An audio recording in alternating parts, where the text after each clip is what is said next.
राजे जी, हाँ जी। देखो ये समाजवादी वाले, देखो अगर किसी बुजुर्ग आदमी को जो 70-78 साल का आदमी है, चाहे वो आपके कोई आपके पिताजी हो, आपके दादाजी हो, उनकी उम्र के हैं, अगर कोई बंदा चप्पल चला रहा है तो उसका नैतिक पतन है ये, और समाजवादियों का नैतिक पतन हो गया है।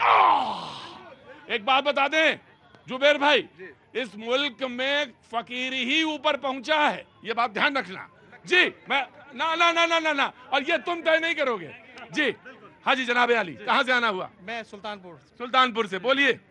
इनका कहना है जो भाई साहब का कि प्रधानमंत्री पे चप्पल जूता चला है, ये लोग पीठ पीछे तो छुरा भोगते हैं, यही लोग हैं गोली चलवाने वाले। अब इस पर मुझे एतराज है, इस बात पर मुझे एतराज है। देखिए नहीं, ये जुबेर तुमको कहीं लग रहा है कि ये पीठ पीछे छुरा भोगने वाले? ना ना ना ना ना ना ना ना ना ना ना ना ना जुबेर, हाँ जुबेर मैंने जवाब दे दिया, जुबेर मैंने जवाब दे दिया, और मैंने कहा कहां से लगते हैं जुबेर? जुबेर तो मुझे बहुत अच्छे खासे आदमी लग रहे हैं, बहुत बढ़िया लग रहे हैं जी। मैं आ रहा हूं, लो ठीक है, मैंने आपने अपनी बात कही, मैंने आपकी बात को लिया। क्या नाम है आपका? मेरा ध्रुव सिंह नाम है। ध्रुव सिंह जी, मैंने आपकी बात ली। आप कहां से आई हैं? बरेली से। किसके साथ आई हैं? मम्मी और पापा। बहुत अच्छा। क्या कर रही हैं आप? जॉब कर रही हैं। कहाँ? एकोलाइट में कर रही हैं, बहुत अच्छी बात है। और आज आपने हनुमान जी के दर्शन भी कर लिए है ना, वो तो टीका लग के देखे, पूरा परिवार होके आया। कुछ कहना है आपको? कुछ नहीं कहना। सबसे अच्छे लोग वही होते हैं जो कुछ नहीं कहना आता है। इससे वही खड़े रहा, हम ले लेंगे। जो सबसे अच्छे लोग होते हैं वो कहते नहीं है कुछ, सारी बातें अपने दिमाग में रहते हैं। हाँ हाँ मैं आ गया। हाँ रिएक्शन नहीं जी। मैं तुमसे पूछूंगा, लेकिन आज आप थोड़ा इंतजार करो। हाँ जी सर, मैं एक बात कहना चाहूँगा, जिस तरीके से कांग्रेस सरकार ने लखनऊ में क्या अन्य यूपी के राज्यों में जगहों में अपने पर्चे बंटवाए थे कि 8,000 रुपये क्या 1 लाख रुपए मिलेगा, क्या सरकारी नौकरी मिलेगी, अभी समाजवादी के कह रहे थे कि 37 सीट आई है। हाँ जी, वो 37 सीटें आई हैं, और ये बात सच है। सच है, मैं मानता हूँ, बिल्कुल सच है। पर आप ये भी देखो वो सीटें किस तरीके से लाई गई है।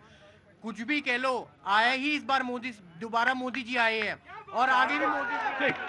समाजवादी पार्टी, मैं आ रहा हूँ। समाजवादी पार्टी, देखिए कांग्रेस का जो फैसला है किसानों के लिए बहुत अच्छा है, क्योंकि किसान इस देश की आत्मा है, और किसान ही ऐसा। और मोदी जी का सुन लीजिए, अभी मोदी जी का भी बता रहे हैं ना। हाँ। पर बताएंगे, बिना उनके बताए तो काम ही पूरा नहीं होगा। हाँ। क्योंकि किसान ही ऐसा था जिसमें कोरोना काल हुआ कि पूरे देश का पेट भरने का काम किया, लेकिन जो रीढ़ की हड्डी है देश की, वो कहीं ना कहीं कमजोर जरूर रहती है, उसको राहत मिलनी चाहिए। प्रधानमंत्री जी ने तो कहा था कि दोगुनी कर देंगे आमदनी। आमदनी, एक सेकंड बोले, दोगुनी नहीं हो पाई। पहले जितना मिल रहा था उतना ही नहीं मिल रहा है। अगर वही मिल, अरे ये सरकार वो है जब किसान अपनी मांग के लिए आए तो उन्होंने कीले कांटे बिछा दिए। वारे समाजवादी पार्टी, मैंने तो यही पूछा था कि मुझे बताइए कि जो बीजेपी ने दिया वो अच्छा था या नहीं। अरे भाई, राहत कहीं से मिले। अगर अच्छी स्वस्थ राजनीति करते हैं लोहिया जी वाली, तो किसान के पास कहीं से भी आए अच्छी वाली। मैं आ रहा हूं। अगर लोहिया जी वाली राजनीति कर रहे हो तो इसके मतलब किसान को पास कहीं से भी आए वो अच्छा है। नहीं, बिल्कुल, जो किसान के पास है मैं उसमें नहीं कह रहा हूँ, मैं इनकी बात पे कह रहा हूँ कि ये जब कह रहे थे किसान क्या अपनी मांग के लिए आ नहीं सकते, क्या धरना नहीं दे सकते। अगर किसान आते हैं तो आप आतंकवादी कह देते हैं। आप कहते हैं किसानों को बाहर से फंडिंग हो रही है, आप कील बिछा देते हैं, उनकी राह में कांटे बिछा देते हैं। वही अन्नदाता जिसको आप चुनाव के समय भगवान कहते हैं, लेकिन बाद में उसको आतंकवादी कहने लगते हैं। क्या ये ठीक है?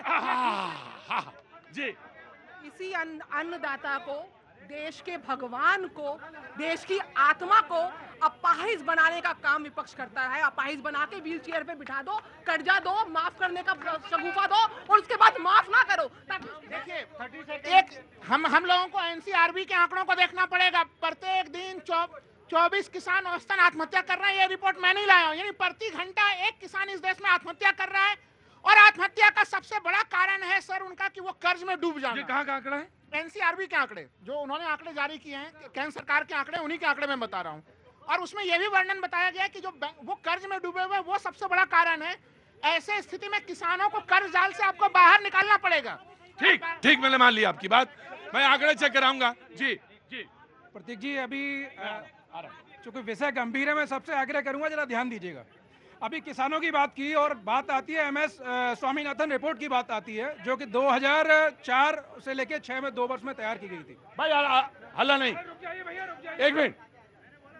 MS स्वामीनाथन की 2 साल की मेहनत के बाद जो रिपोर्ट तैयार की गई, तो उसमें क्या था कि जो 6 रिपोर्ट थी और 6 रिपोर्ट में 201 मतलब जो सिफारिशें मतलब उन्होंने दी थी, मांगी जी। उसमें से मुख्यतः जो मोड ऑफ कंटेंशन है वो क्या है कि MSP की जो है वो गारंटी वाला जो विषय आता है।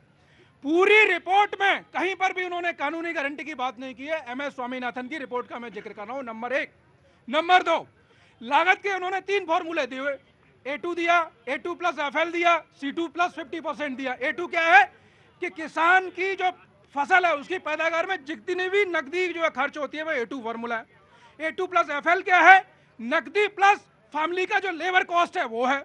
और C2 क्या है कि FL के बाद जो उसमें आपका लीज रेंट मतलब जो उस पे खेती पे प्लस उस प्रोसेस में जितनी भी मतलब जो है इंटरेस्ट है वो सब इंक्लूजन है। अब बहुत ध्यान देने वाली बात है, मैं देश के सारे एक्सपर्ट्स को मतलब ये मैं कहना चाहता हूँ, जिस समय ये रिपोर्ट आई थी 2006 में, उसके बाद क्या होता है, एक बड़ी संख्या में किसान कर्ज माफी का लॉलीपॉप दिया जाता है। 2007 और 8 में देश में जो सबसे बड़ा आर्थिक तंगी की गई वो क्या था कि जो इतनी बड़ी तादाद में जो कर्ज माफी इन्होंने लाए, जितने भी सरकारी बैंक थे उनके ऊपर बोझ बढ़ा। उसका परिणाम क्या हुआ कि बैंक जो है कोलैप्स होने की हालत में आ गए।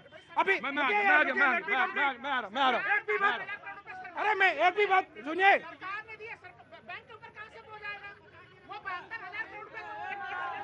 एक मिनट, इनको जरा इतनी बुद्धि नहीं है कि प्राइवेट बैंक तो कोई मतलब कर्जा देगा नहीं, दबाव से कौन देगा, सरकारी बैंक देगा। जब उनकी बैलेंस शीट लगातार गड़बड़ा रही है तो भरपाई कहां से होगी? Right, you clarify. जी जी, कैसे हैं आप? मैं बिल्कुल काउंटर करिएगा आप। जी प्रतीक जी, आपके यहाँ एक दोहा कबीर का बजता है, 2 पाटन के बीच में साबुत बचा न कोई। ये 2 पाटन आज के दिन में कोर्ट और पॉलिटिशियन है, जिसके बीच में जनता का ऐसी की तैसी हो गई।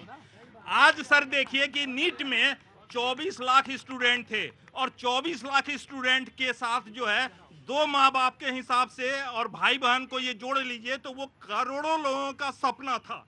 और एक साइड सर आम आदमी है जो अपनी जिंदगी का सारा कमाई बच्चों पर लगा करके उसे पढ़ा रहा है, और दूसरे साइड ये जो 40-50 लाख रुपए दे करके ये जो बनने की कोशिश किए हैं, ये कोई आम आदमी नहीं है, ये वही पॉलिटिशियन, वही कोर्ट के बड़े बड़े जज और यही IAS IPS ऑफिसर के बेटे हैं जिन्होंने कि अपना 40-50 लाख रुपया दिया है।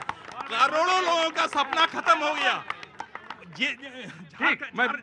सर मैं आपको बताता हूं, आज ये जितना भी कानून बन जाए, ये 20 साल पुराना केस है झारखंड का, जिसका डिसीजन आज हुआ है कि पहला JPSC में 18 सांस लीजिए, थोड़ा सांस लीजिए, उसके बाद बोलिए आराम